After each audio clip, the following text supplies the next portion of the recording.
Good afternoon. Some pretty mixed weather conditions across the UK at the moment.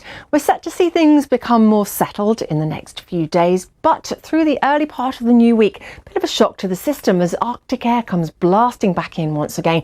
And Monday night into Tuesday, we'll see a return of a widespread overnight frost.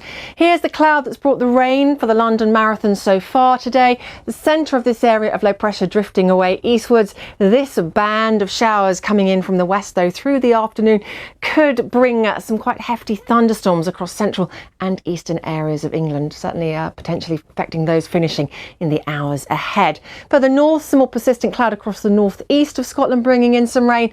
Elsewhere, enough cloud to give us perhaps the odd light shower. Temperatures today down on those in recent days, but it's as we head through this evening and overnight that we start to pull in this northerly wind. Notice the showers turning white. Arctic air is digging down behind that area of low pressure. We're looking at a frosty start to Monday for Scotland. Elsewhere, we should be frost-free, still enough cloud roaming around, still enough of a breeze. And through Monday, we've got another little weather feature just to run to the south of the UK, and that ties in with this bit of milder air you can see here.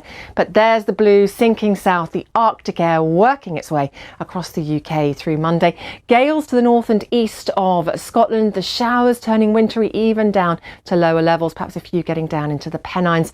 Rain for the southwest of England and Wales drifts eastwards come the afternoon. Just 6 degrees as you'd read the temperature on the thermometer in Aberdeen.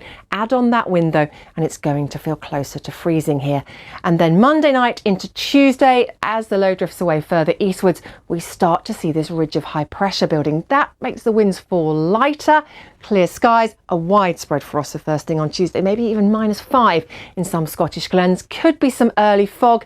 Certainly looks like we'll see some cloud filling in through the day.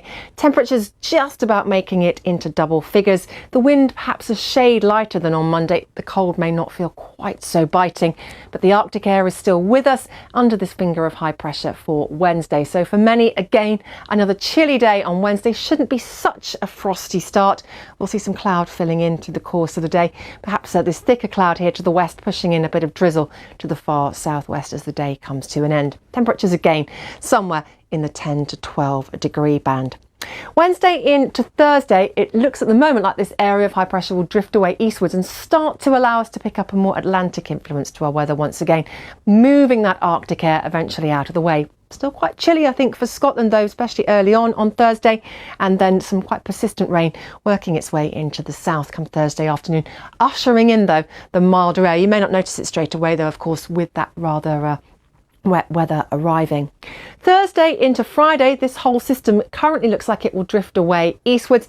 Could be a bit of a hang back of that rain across eastern areas for early Friday, but current thoughts have Friday brightening up quite nicely. There could be a few showers in places, but if the sun does come up back into Atlantic air, we should see our temperatures responding quite positively, and I think we're going to start to be talking about the mid-teens again across the southern half of the UK. And if anything, perhaps on into next weekend, we may see temperatures returning to above average values.